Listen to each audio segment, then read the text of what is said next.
Hi everybody. So I wanted to make this video for you. I got my thinking cap on, rally style. Wanted to make this video for you to help you understand how we're going to do this assignment and for the next month really. It's pretty straightforward. I've broken up the test contents into 4 basic units. Each week roughly we're going to do a different unit. What you're going to be doing is taking all the information you've already learned, creating timelines, flashcards, charts, maps that you can use to review. First of all, watch the really short video that I will send out. It's going to look like that, where I'm talking to students from a few years ago about a timeline we've done outdoors. So this is what it's basically going to look like. And then, once you've looked at that, again, I'm going to send that to you so you'll know what to view. It's going to be very short, just a few minutes. Once I send that to you, the next step you're going to do is to get ready to review. So you start reviewing by taking out your homework. And I don't have a homework in front of me. Okay, so this would be your homework for whatever chapters you're doing for the units that I'll be assigning. And obviously you take out your textbook and you just start, skimming it over, looking through the various topics, looking through your homework, seeing your various notes. And then as you're doing this, you're going to start designing a timeline. So we'll go like, Unit 1. And I notice when I go to some of the very first chapters, like in this case it would be Chapter 1, at the end of the chapter is a chronology.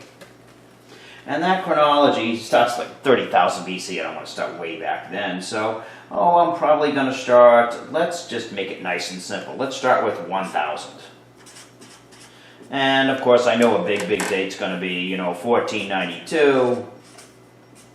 And it's going to go, let's see, all the way to Unit 5 is what this particular unit is. And that's going to go Chapter 5. Not Unit 5. I find the chronology there, and I say, basically until, the American Revolution. So let's say 1763. I know that's roughly when the Revolution starts. So I kind of get an idea, kind of set it up. I'm even going to get ready for my timeline that I'm going to be building later on. I'm going to take a big piece of paper. I'm going to write 1492. I'm going to take another piece of paper and write 1763. This is going to be the beginning and the ending of my timeline for this particular unit. So I've got that going.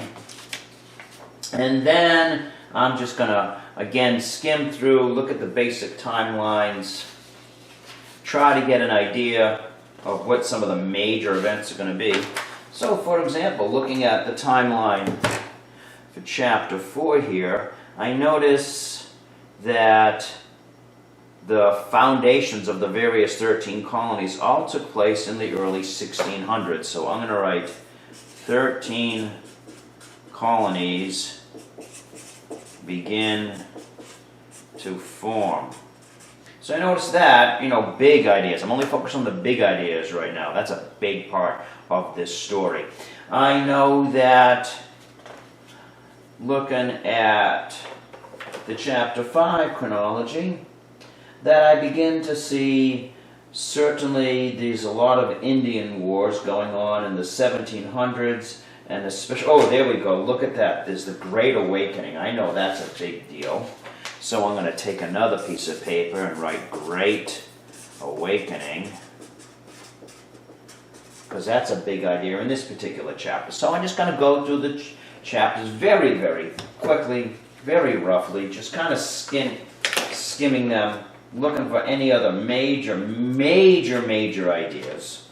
Not small ones yet. I can look at the chapter outline too, get some ideas from there. And you'll notice, not so much in our first unit, but let's say you're in later units. Like, let's take a look at the beginning of chapter 7, I think is a good example, or chapter 8 rather. Okay, I notice here, the first administration, like, okay, Washington administration, that would be a big piece of paper. So I can get some ideas from here as well. Basically, what I'm doing, the very preliminary, just like in your homework, is I'm just trying to get an idea what the big story is all about. And you also got that from watching my review. So once I've gone ahead and done that, to continue on with the big ideas.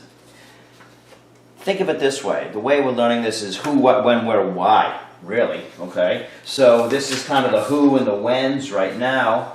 And then I can go ahead and I can print off an outline map. I got this off of Google Images. This isn't a great one because it could be bigger. If you have no printer at home, then you can just draw, on a piece of paper what a basic map looks like. And eventually I'm going to start doing labels. Like I'm going to label, okay, here's the 13 colonies. And then I'm going to take the time to go, okay, that's North Carolina, that's South Carolina, there's Georgia, there's that strange-shaped Massachusetts. I'm going to make sure I put in Canada. I want to make sure I know the difference between the Spanish colonies, the French colonies, things like that. For this time period, and maybe I've kind of looked that up. I noticed important geographic features, like obviously this is the Mississippi, Mississippi. There's the Appalachian Mountains. It doesn't have to be neat. I'm trying to make sure that I recognize that I can do this. Not that I can look it up and copy a map, but that I can do this off the top of my head. Obviously, here's the Atlantic. Okay, that kind of an idea. I'm not going to worry about this side of the map because, it's going to be a few hundred years before we get there. So I do my map. Once that's finally done, that's 100 points. So you want to make sure you spend some time on that one too. And this is, by the way, isn't done in a single night. This is taking many nights to get this done. This is a week's worth of work that I'm showing you. So this is the basic idea on how we're doing that. Then, the next thing I got to do is I got to get some index cards. And want to have a whole bunch. If I don't have any at home, it's okay. I can go ahead and I can, take some printer paper or even some regular paper and just cut them in halves or quarters or whatever I need to do to start making some main ideas. So, what I do next is then I'm going to have between 15 and 30 individual words. By the way, everything I'm telling you is written down on the teams. You can go ahead, just go ahead and print that off right now. Before you even finish watching this, go back and re-watch it now, since I forgot to tell you at the beginning about any of this. So now I'm doing Unit 1. Now I'm using a pen. Please do everything in pen or marker. Don't do anything in pencil because it's hard to see. And I'm going to start with Chapter 1. I'm going to get out my Chapter 1 homework. And I'm going to just skim through it, wanting to write down anywhere between 15 to 30 words. There's one right there. Okay, the Anasazi. Anasazis. If I don't know. Now, maybe I can do this a couple different ways. I can go ahead and write the definition down right now. Southwest natives. I can go and do it later. I can add a couple of little facts here. I can do the same thing with my homework. If I don't want to go through the chapter, I can look through my homework. Depends on how good a job you did in your homework. And I've noticed in my homework that I also had, big time, I had the Iroquois. Q-U-O-I-S. I'll write some kind of a definition down for who the Iroquois were. Cherokee, things like that. So that's how I'm going to do it. 15 to 30 individual words or ideas on index cards. These will later become flashcards. That's why you want to have some definitions on the back. Okay? Sometimes they'll have specific dates, like maybe you've done Columbus. Boom, 1492. So that you can lay them down on the timeline. So you want to take some time doing this. Chapter 1, it's okay if you're a little light on that one. Maybe even Chapter 2, you're going to be a little less because there's not as much information for our test on that one. So again, realize this is going to take you a while. We're talking 15 to 30 words per chapter. Do your math. That's somewhere between 100 to 150 index cards. So yeah, we're talking a lot. That's why I'm giving you a whole week to do this on your own at home.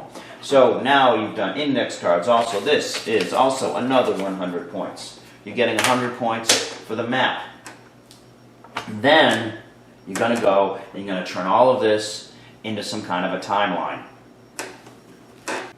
Okay, so here we go with the timeline now. What we're going to do with the timeline is we're going to take our big pieces of paper that we used, we're going to take our index cards, we're going to find a nice spot inside the house if we want to, because obviously if I'm inside it's air conditioned and I don't have to worry about the wind blowing things away, and maybe I won't get disturbed by neighbors who are wondering what the heck is that thing. So find some room, then do this. Again, take out all of the big pieces of paper that you've made. Take out the index cards that you've made. Maybe have your textbook handy. And set it up. Now, obviously you want to start your very first Unit 1 in 1492. Notice I'm going to leave a little bit of room before 1492 though, because I might have some stuff that I need to know before 1492. So Unit 1, I already decided, is going to go from 1492 to 1763, which I'll put right here. Then I'm going to take some of my bigger ideas, and to be honest, I need more room than this. This is really not a big enough area, but you make do with what you have. I know the 13 colonies begin to form somewhere around 1607, and I also kind of get an idea for where things are on the timeline. What might be really good is I took small pieces of paper. Maybe I split the difference and I put like 1600 right here, so I know particular years where I can start to put things. I know the Great Awakening happened right around the 1740s, something like that. The French and Indian War shortly after that. And then I'll put in some of my other big ideas. Don't want to have too many ideas, no more than, I don't know, about 5 or 6 total big ideas. And then I'm going to start taking my index cards and putting them down where they belong, like Columbus 1492 I can put right there. The Anasazi's the important stuff before 1492. The Iroquois, of course, were around during this entire time period. When should you put the Iroquois down? Well, there's a lot of different ways of thinking about it. You could make 2 Iroquois cards and put some here and put some there. I'm going to put them over here, because I know right around the time period of the French and Indian War, the Iroquois were really important. Just thinking about where things go in your timeline is a big part of reviewing. You can't understand it if you can't figure out where it would belong. And of course, King Philip's War, when was that again? Oh yeah, that was that time period in Massachusetts, Connecticut, Rhode Island. So obviously it's after the 13 colonies began to form. I looked it up on the back of my card. Okay, it's the early 1600s, so I guess I'm going to put it right about there. Is where that happened. And eventually I'll fill up the entire floor with how many index cards? Let me see, close to 150 index cards. I'm going to try to touch index cards together. So if, for example, Columbus had conquered the Anasazi, I touch them together on the timeline, showing that there's a connection in my mind that I've just made between these two guys. All right, so I'm going to have again, close to 150 different index cards. Use different colors. Use other kinds of tools. Make an actual line. Take a piece of masking tape and make an actual line along the way, showing how it all works out. There's just so many different tools you can do. You can do it on the floor. You also can go outside. Let's try that for a second.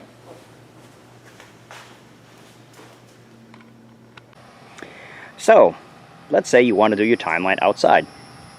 Make sure, of course, that you have all the supplies that you need to have. You've got your sunscreen. You've got your textbook in a safe place. You've got your index cards bound up so they don't blow away. You've got your homework. And bring your big signs that you made, like 1492 and things like that. But you're probably not going to want to use them because they're, of course, going to blow away. You should have some chalk, possibly 2 different signs, and you should, of course, have a broom to clear off your timeline spot so that you'll have the best possible surface. The reason, of course, that you want to go outside, there's a couple of them. You're outside, you're not in the house, you get out for a change, the air is fresh, try to do it in the shade. Notice I've picked a shady spot on my sidewalk. Try to do it on your own sidewalk so that your neighbor doesn't erase them. But the biggest advantage of doing this outside is the fact that the sidewalks, of course, have natural time periods. So I can say, well, my timeline's going to go from roughly 1500 to 1750. That's 250 years. I've got 1, 2, 3, 4, 5, 6 blocks I want to work with. So 6 goes into 250. Roughly, that would be, what, 50 years apiece? Let me double check that. Or is it 75? 50, 100, 150, 200. Yeah, that's roughly what I want to do. So I can take my chalk and I can put 1492 right here. And then I can go right 1500, 15, 50, 1600. This is what we did on our timeline review at school. 1650, 1700, 1750, and of course 1800 right there. Maybe I'm even going to put 1776, although my timeline of course went to 1763. Then I can go and I can use my cards if I want to, or I can use smaller pieces of chalk for the cards, bigger pieces of chalk for my, my major time. 13 colonies begin to form, so I can do things like, okay, so the 13 colonies begin to form right about here. 13 colonies. And not only have you developed a great timeline, you've taught the neighborhood as well. So do that if you want to. Take a picture, send it to me. So many ways you can do this. I really like the outside because you can walk time. And maybe a next door neighbor who's also in your APUS history class without the distancing question can look at it as well. The very last thing you're going to do is you're going to make charts. And the reason it's the last thing is this is the most upper level. These are your compare and contrast charts. This is what you're going to be doing to get ready for your essays and things like that. And so, like in this first unit, one of the most obvious ones is you could do the French colonies, the English colonies, and the Spanish colonies. Okay, even just think of charts first. Don't necessarily fill them out yet. Just, oh, I know, I'm going to do a 13 colonies chart. So I'll even go from north to south. I'll start with Massachusetts, then New Hampshire, then Connecticut, Rhode Island, New York. You get the idea. Maybe I'm going to do, here's an even better one. I'm going to do 3 different charts for all 13 colonies. I'll do one chart for the New England colonies, I'll do another chart for the middle colonies, and I'll do another chart for the southern colonies. I want you to have at least 2 charts. Do more if you want to. The charts will be worth 150 points. 100 points. Did I say the map was worth 100? I'm sorry, it's worth 50. What you can do on the side margin is, you can look for different things. If you have to, political, social, economic differences. What are the political, political difference? The English settled in the New World. The French only a little bit settled lightly.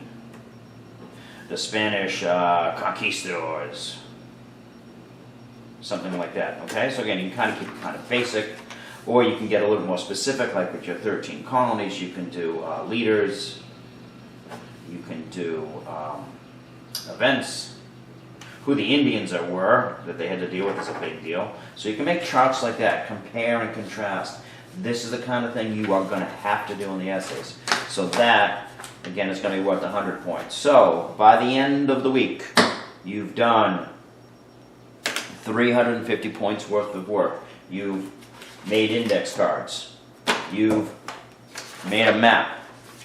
You've made charts. You've used your homework. You've used your textbook. Stick with your homework more. Somebody did such a great job on your homework, you really need to open your textbook. And then, of course, last but not least, you've made nice giant timeline. So you'll submit that to me with a picture, probably the best way to do it. Don't send me all the documents. Do this whatever works for you. This is a tough time for all of us. I want you to be relaxed. Turn on a little bit of light classical music, jazz, whatever.